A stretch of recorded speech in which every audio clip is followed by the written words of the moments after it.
Hallelujah, hallelujah, hallelujah. धन्यवाद. परमेश्वराचे वचन आहे, जे आत्म्याने दिन ते धन्य, कारण स्वर्गाचे राज्य त्याचे आहे. जे शोक करीत आहेत ते धन्य, कारण त्याचे सांत्वन करण्यात येईल. जे सौम्य ते धन्य, कारण ते पृथ्वीचे वतन भोगतील. जे नीतिमत्वाचे भुकेले व ताणलेल्या ते धन्य, कारण ते तृप्त होतील.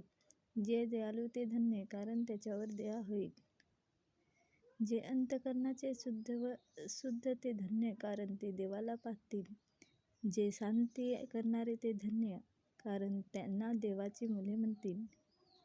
नीतिमत्वाकरता ज्याचा छल झाला आहे ते धन्य, कारण स्वर्गाचे राज्य त्याचे आहे. माझ्या मुले, जेव्हा लोक तुमची निंदा व छळ करतील आणि तुमच्या विरुद्ध सर्व प्रकारचे वाईट लबाडीने बोलतील, तेव्हा तुम्ही धन्य. आनंद करा, उल्हास करा, कारण स्वर्गातील तुमचे प्रतिफळ मोठे आहे. कारण तुमच्या पूर्वी जे संदेष्ट होऊन गेले त्यांनी तसाच छल केला होता. हालेलुया.